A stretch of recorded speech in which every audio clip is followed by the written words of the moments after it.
and welcome to this new edition of Business Africa, your magazine dedicated to the continent's business and economic news. As usual, you can win $150 in our Business Africa game. More details later, but first, today's top stories. Access to water for all, a dream about to come true for Senegal. I come from far away. I have to walk a long way because I live in the houses down there, more than 1 kilometre away. How to industrialize Africa. There are challenges, but they are not insurmountable. When talking about industrialization, you have to ask why 38% of our young people want to leave Africa. Raw materials and London Stock Exchange. A story, or maybe a recipe made of cocoa, sugar and metals. London is highly specialized in certain commodities. I'm thinking of cocoa and sugar, for example. They are, above all, historical ties. Access to drinking water remains a daily struggle for some communities on the continent. Yet, countries are managing to get their populations out of this hassle at the cost of massive investments, but with real social progress in return. Example in Senegal, where access to drinking water in rural areas has increased from an access to only 60% of the population in 2004 to 91% today. The country hopes to end the water shortages by 2021. We went on the field. Take a look.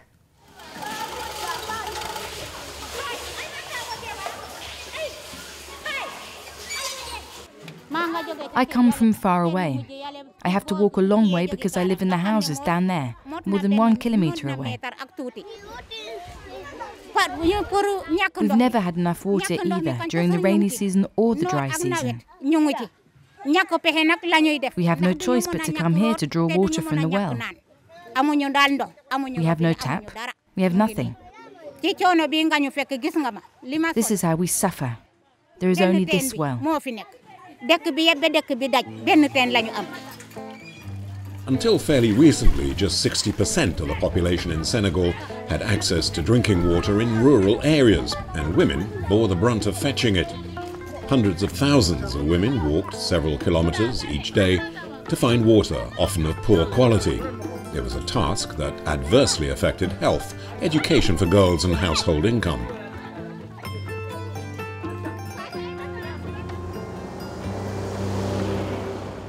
In the region of Louga, 200 kilometers north of Dakar, the Millennium Drinking Water and Sanitation Program, or PEPAM, has now led to several villages being connected to the water mains, allowing women's groups to improve the quality of their market produce.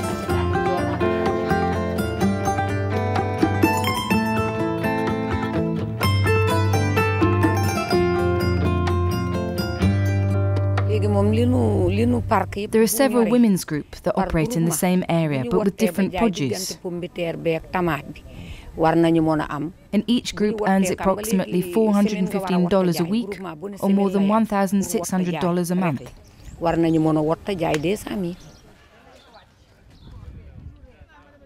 There are about 200 women in each association.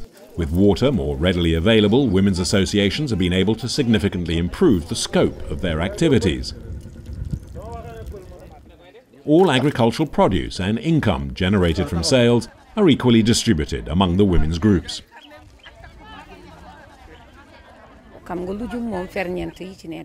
This project through market farming gives us vegetables, vitamins, quite a lot in fact. It allows us to be almost self-sufficient.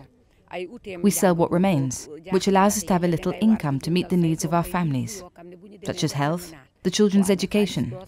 And if we ever need extra cash, you can now borrow as a group for major expenses, like health problems, for example. The secondary programs of the PEPAM project, financed by the African Development Bank, cover several rural areas. With a total investment of more than $115 million, the bank is the principal donor in the sector of water and sanitation in rural Senegal. It's an ongoing program that has a positive impact on the daily lives of the local people.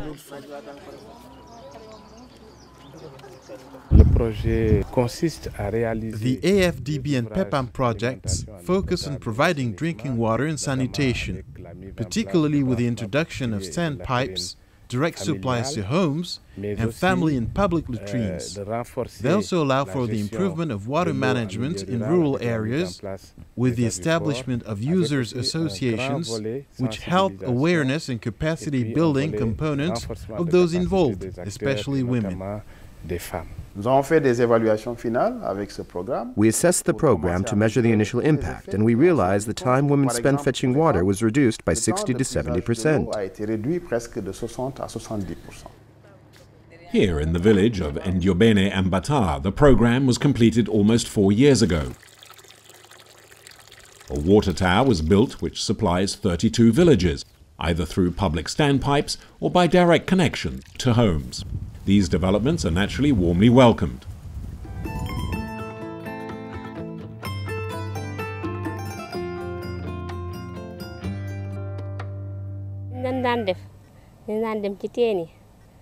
Before, I had to leave very early with the children, and when I got to the well, I had to wait for hours to collect only a little water because there wasn't much in the well. The water from the borehole is much better. It's clearer and much better than the well water. Since the borehole was dug, there is no more diarrhea or illnesses related to water. The project has reached about 800,000 people in rural areas, and some of the infrastructure has existed for many years.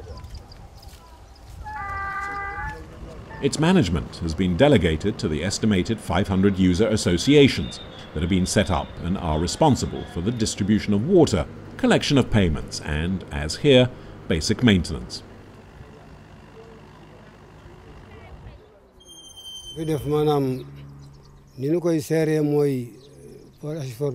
Our association has an office and a committee. There are 9 members, including 3 women.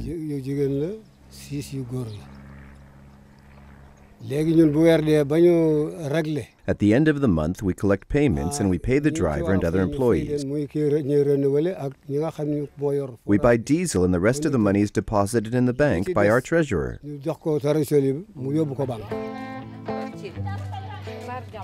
While the sustainability of infrastructure is ensured by user associations, there are still communities without access to water and proper sanitation. But large-scale projects are underway, such as the third Keur Momazah treatment plant and the Mamel desalination plant. Senegal is counting on these 2 operations to help end the shortages by 2021. Let's now head to Abidjan, where the 2020 annual meetings of the African Development Bank have just taken place.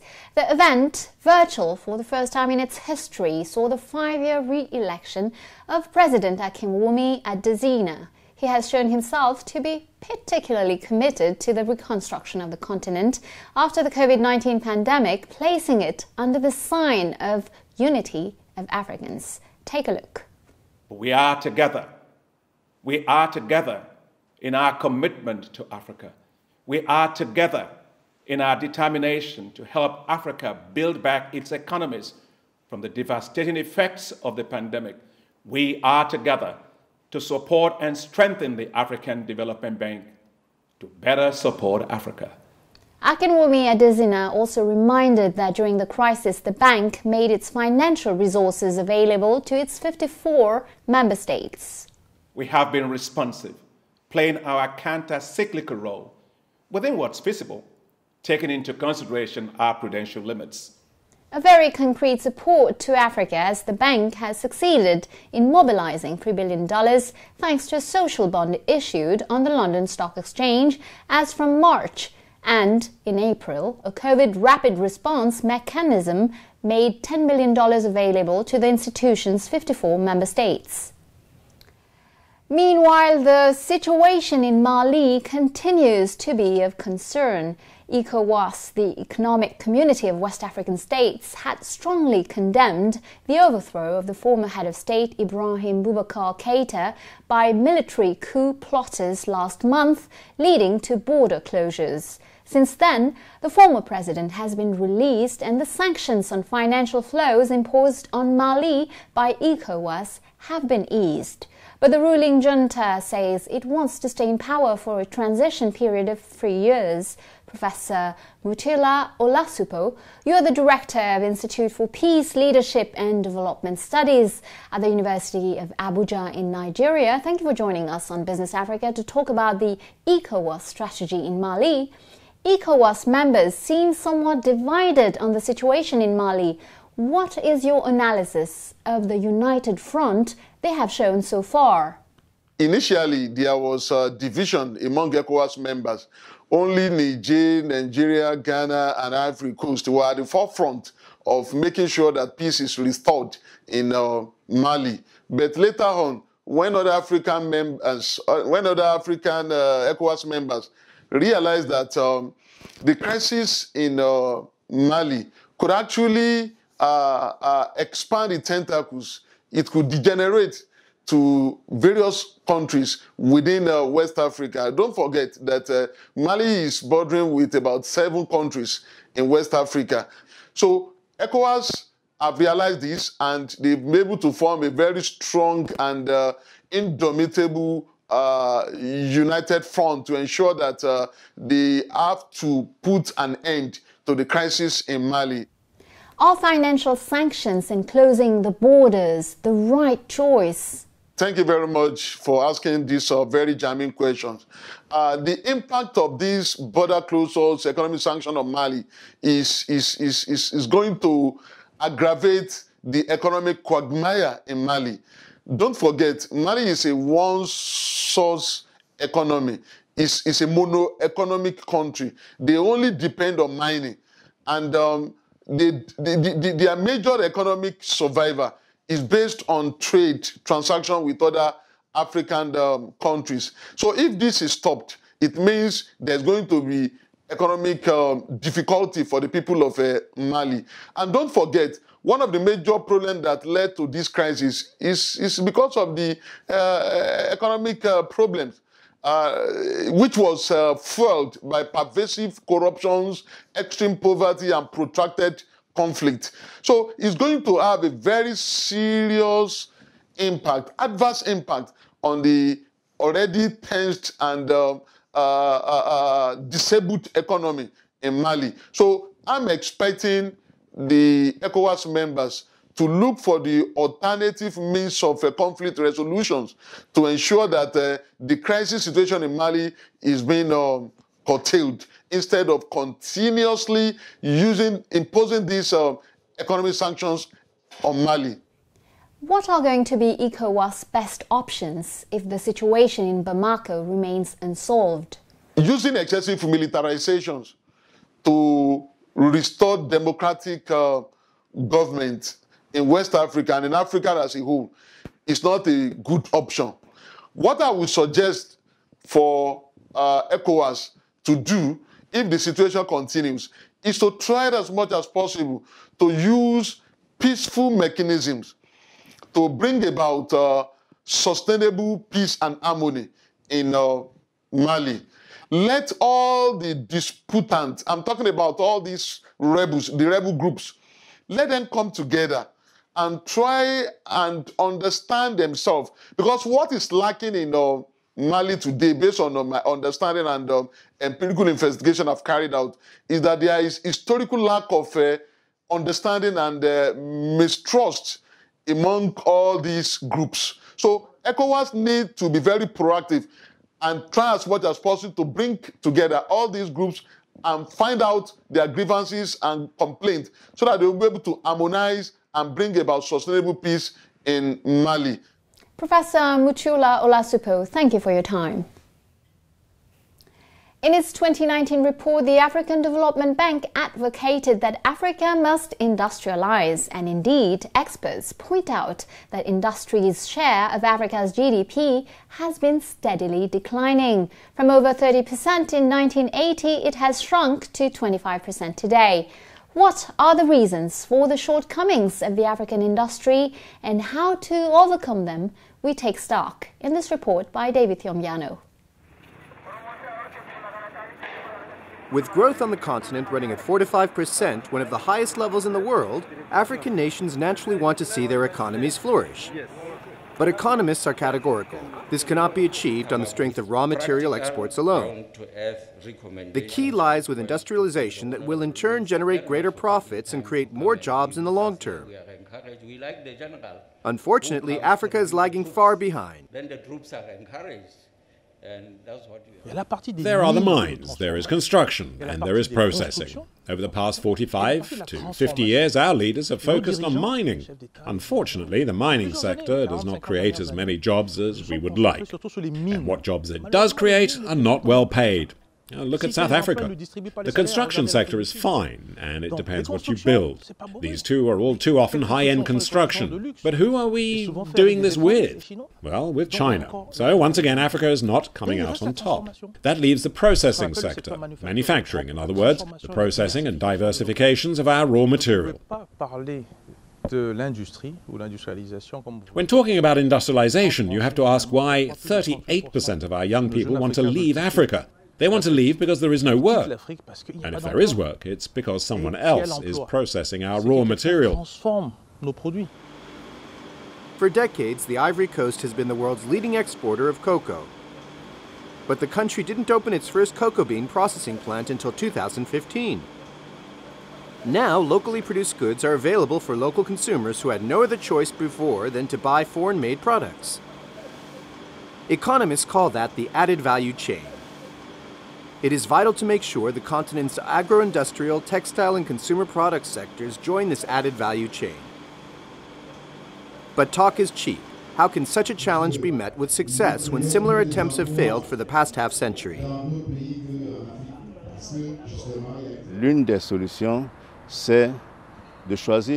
One option is to decide at which level you want to join the added value chain.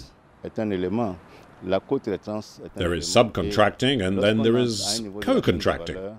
Once you have integrated the added value chain, the key is to gradually move higher up.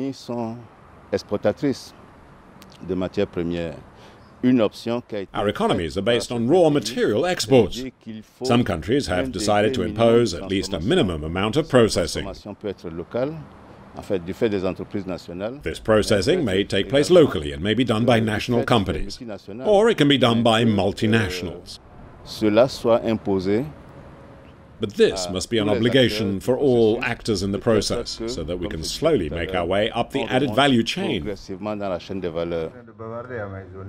Access to funding has often been a stumbling block. Without funds, there can be no industry. Economists are encouraging banks to propose short-term loans that can be renewed once the initial loan has been paid off. Governments are encouraged to implement mechanisms to offer long-term loans.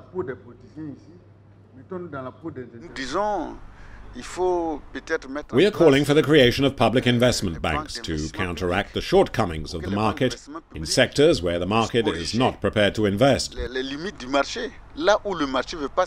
These public investment banks must be able to compensate this lack of funding so that SMEs and SMIs can develop. But factories can't function without electricity. As things stand, Africa is too often penalized by power outages. According to studies, businesses in sub-Saharan Africa lose up to 50% in productivity, and annual GDP is cut by as much as 1 to 2 points. There are, however, encouraging signs with Africa well placed to seize the opportunity offered by the development of renewable energy sources. Yes, as much as we have a traditional form of energy, it's important that we go more for a diversified energy approach, and the need also to focus on renewable energy as well, specifically on biofuel, is extremely important. So we need to start looking at developing policies in those areas, but most importantly ensuring that those policies are fully implemented and that they are in a way ensure the competitiveness of our countries. Of course, it is all well and good to have functioning factories. It is worthless without the transport infrastructure to get the finished product to the end users. Any attempt to industrialize must go hand in hand with the development of education and training to guarantee a qualified workforce. All in all, it will take an all-encompassing development program for economic integration. The African Development Fund will help accelerate this process. African nations are also being called on to work together as part of a policy of convergence by allocating part of their national revenues to financing the continent's industrial renaissance. The specialists have given their expert opinions. It is now up to the governments and the African Union to adopt and implement them.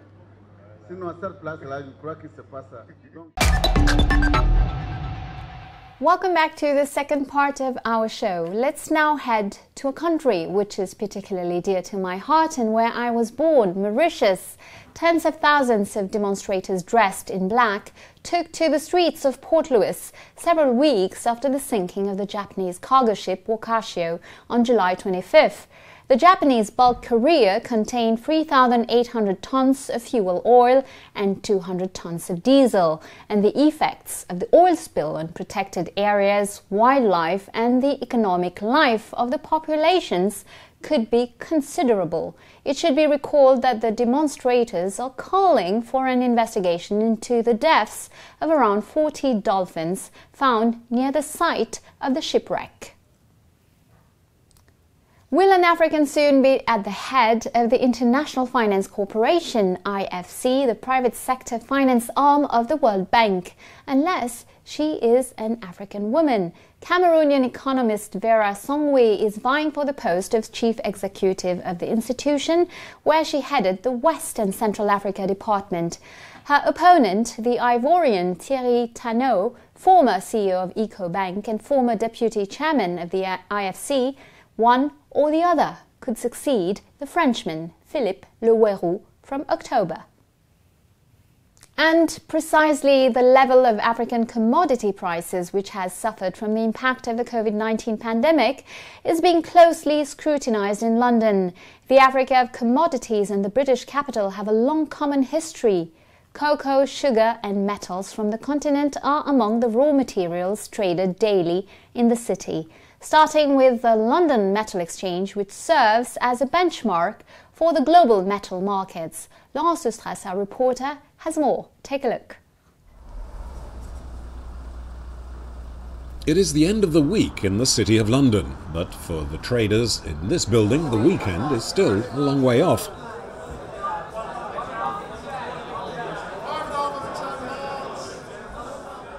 It is 4:30 in the afternoon on a Friday. In this frantic trading session, thousands of tons of metals such as copper, cobalt, aluminium and nickel are being bought and sold. The London Metal Exchange, the LME, is a benchmark for 80% of the world's raw materials markets. Three kinds of ways in which the market is established, the price is established. And that's through floor trading that you see behind me. And we also have telephone trading, where people trade with their own broker.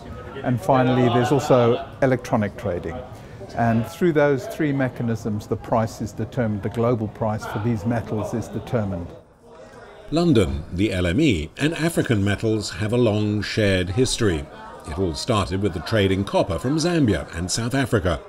Nowadays, the continent uses the stock exchange to offset the risk of fluctuating market rates. And we're involved not only with producers of metals, but also with governments who are exposed to single commodities. A lot of the companies which operate in Africa use this market to hedge their exposure.